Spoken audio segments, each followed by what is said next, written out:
Young Tim, you going crazy.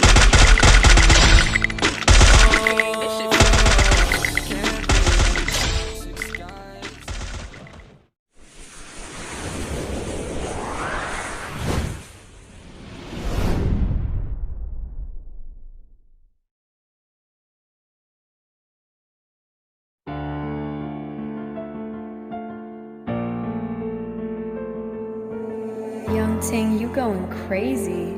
Oh no. Young Ting, you going crazy.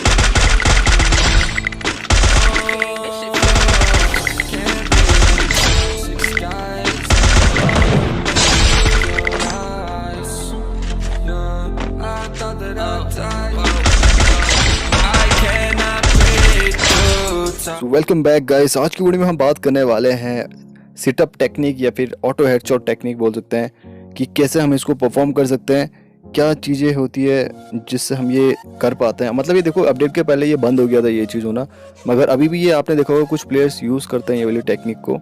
तो वो कैसे करते हैं, क्या चीज़ें की हमें प्रैक्टिस करनी है, क्या वो सिचुएशंस होती है जहाँ पे हम ये परफॉर्म कर सकते हैं, और मैक्रो क्या चीज़ होती है, ये सारी चीज़ें आज हम इस वीडियो के अंदर डिस्कस करने वाले हैं। तो वीडियो के साथ एंड तक बने रहें क्योंकि ये सारी चीज़ें आपके लिए इंपॉर्टेंट और यूज़फुल होने वाली है। तो चलो शुरू करते हैं पॉइंट नंबर 1 से।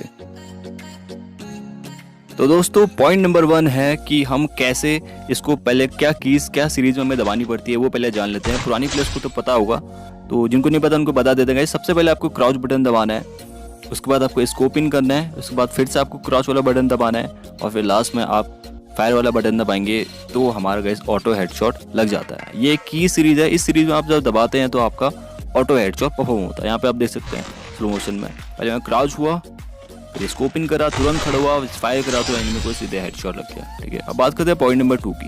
Keep your am away from enemy. मतलब जो हमारा एम होता है, जो हमारा क्रॉस एयर होता है, इसको गाइस हमें एनिमी से दूर रखना पड़ता है। अपडेट के बाद की मैं बात कर रहा हूँ। ठीक है, एम में देखो अभी ये ऑलरेडी रेड है, यानी कि एनिमी के बॉडी पे लॉक है। ठीक है, अगर हमें एम वाइट है, एनिमी की बॉडी से दूर है, तो मतलब इसका है कि एनिमी की बॉडी में लॉक नहीं है। तो आपको ये एम को वाइट रखना है, एनिमी की बॉडी से दूर रखना है, और इसके बाद आपको ये सिटअप टेक्निक परफॉर्म करना है, तो आपका हेडशॉट लग जाएगा। बट यहाँ पे एक चीज़ की गाइस आप ध्यान रखना है कि ये हर बार नहीं लगता। ठीक है, 10 में से 8 बार आपका लगेगा। अभी तो आपको 10 में से सिर्फ एक बार लगता होगा, लेकिन ये टिप्स एंड ट्रिक्स के बाद आपका 10 में से 8 बार तो लगेगा। ठीक है, ये देखो ये एम है, इसको मैंने आपको बताया वाइट रखना है। अगर ये रेड होगा तो गाइस आपका हेडशॉट लगता है रेड में भी, मगर बहुत कम लगता है। अगर ये वाइट होगा तो हेडशॉट बहुत जल्दी लगता है। ठीक है, अभी मैं आपको एक और बार करके दिखाता हूँ। ये देखो अभी एम रेड है, तो अभी इसको मैं करूँगा तो नहीं लगेगा। ये देखो एनिमी के इसमें रेड करूँगा मैं, पहले एनिमी के ऑलरेडी लॉक है, परफॉर्म करूँगा नहीं लगेगा।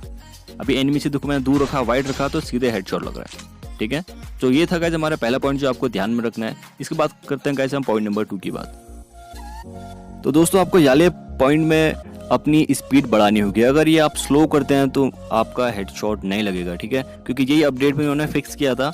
क्योंकि जैसे हम सिटअप करते हैं ना, तो जैसे हम एनिमी के हेड पे एम जैसे जाता है, वो खुद ब खुद वहाँ से हट जाता है। ये अपडेट में उन्होंने फिक्स किया था।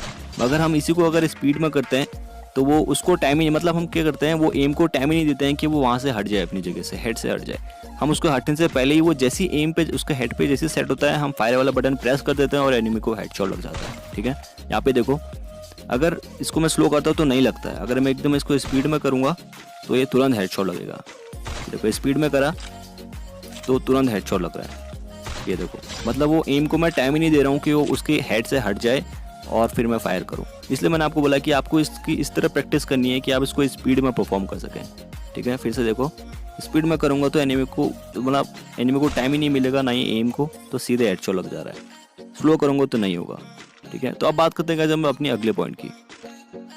तो यहाँ पे दोस्तों, आपको जो आपका एनिमी है उसको एक जगह पे खड़ा होना बहुत जरूरी है। यानी कि अगर वो मूवमेंट करेगा तो आपका हेडशॉट नहीं लगेगा, लेकिन अगर वो एक जगह पे स्टिल है तो उसको हेडशॉट लगेगा। ये वाले क्लिप में अभी आप समझ जाएंगे। पहले आप देख लो कि यहाँ पे हेडशॉट कितने को लग रहा है और कितने को नहीं लग रहा है। ठीक है, अभी आपने क्लिप देखी कि इसमें 2 लोगों को हेडशॉट लगा, और वो क्यों लगा अभी मैं आपको बताऊंगा। ये देखो गाइस, वहाँ पे पहले देखो जो रनिंग बंदा था उसको नहीं लगा, एक बंदा वहाँ पे स्टिल है, देखो उसको हेडशॉट लग गया। ठीक है, बाकी बंदे देखो दौड़ है, उनको नहीं लग रहा है। और फिर जो ये बंदा खड़े होकर मुझे मार रहा था उसको लास्ट में हेडशॉट लग गया। तो इसलिए गाइस, अगर आपका एनिमी एक जगह पे स्टिल है तो आप इजीली उसको हेडशॉट दे सकते हैं। देखो यहाँ पे मैंने हेडशॉट दिया, वो स्टिल था। ये बंदा देखो रनिंग है तो उसको नहीं लग रहा है, फिर मैंने इसको ड्रैग दे के हेडशॉट दिया। इसके बाद यहाँ पे एक और नीचे बंदा आया था गाइस, देखो पहले वाले ट्राई में मेरा हेडशॉट नहीं लगा, फिर मैंने दोबारा ट्राई किया तो उसको हेडशॉट लग गया। ठीक है, तो आपका एनिमी अगर एक जगह पे स्टिल रहता है तो आप इजीली वहाँ पे इसको हेडशॉट दे सकते हैं। ठीक है, अब बस आपको स्पीड में परफॉर्म करना है, आपका हेडशॉट लग जाएगा। वैसे आपको कुछ करने की ज़रूरत नहीं है, क्योंकि देखो आजकल सब लोग ड्रैग मारते हैं, तो ड्रैग मारने के लिए मोस्टली सब लोग एक जगह पे खड़े होकर ड्रैग मारते हैं, तो आप उसको इजीली सेटअप टेक्निक से उसको हेडशॉट दे सकते हैं। अब दोस्तों यहाँ पे हम बात करेंगे अगले पॉइंट की, जो कि बहुत इंपॉर्टेंट है इस टेक्निक के लिए। आपको वाली गन्स यूज़ करनी है जिसका रेट ऑफ फायर ज़्यादा रहता है। ठीक है, जैसे कि क्यूपिड स्कार है, या फिर ये वाली एक्समेट है, एक इवेंट आया था फ्री में, सबको मिली थी डबल रेट ऑफ फायर। इसमें होता क्या है कि जब हम किसी को फायर करते हैं तो दोस्तों उसको हेडशॉट लगने के चांसेस और ज़्यादा हाई हो जाते हैं, क्योंकि देखो इसमें रेट ऑफ फायर का मतलब होता है कि जो गोलियां हैं वो ज़्यादा निकलती है, तो एनिमी के हेड पे ज़्यादा गोली लगती है तो एनिमी सीधे डाउन हो जाता है। यानी कि इसका मतलब कह सकते हैं कि इनडायरेक्टली रिकॉइल वाली गन्स हमको यूज़ नहीं करनी है। जैसे कि AK-47 है, वो रिकॉइल करती है, एक गोली मारोगे हेड पे लगेगी, दूसरी गोली रिकॉइल हो जाती है। तो रेट ऑफ फायर में रिकॉइल होने का टाइम ही नहीं मिलता, सारी गोलियां एनिमी के हेड पे लॉक हो जाती है और एनिमी वहाँ पे सीधे डाउन हो जाता है। ठीक है, इसलिए आपको रेट ऑफ फायर वाली गन्स को यूज़ करना है और आपके हेडशॉट लगने के चांसेस और ज़्यादा बढ़ जाएंगे और हाई हो जाएंगे। अब लास्ट में गाइस अब एक चीज़ रह जाती है, वो है गाइस मैक्रो। कि मैक्रो क्या चीज़ है, आपने आजकल सुना होगा मैक्रो बहुत हो रहा है। तो गाइस मैक्रो एक सरल भाषा में आपको बताऊं तो देखो, जैसे फ़ोन पे लोग ट्रिगर यूज़ करते हैं क्लॉ टेक्निक की जगह, या फिर बोल सकते हैं जो लोग DPI अपनी फ़ोन की बढ़ाते हैं ताकि उनको और ज़्यादा हेडशॉट लगे। देखो हम जब इस फ़ोन की DPI बढ़ाते हैं तो सेंसिटिविटी हाई हो जाती है और हमारे हेडशॉट यानी कि ड्रैग शॉट्स और अच्छे से लगते हैं।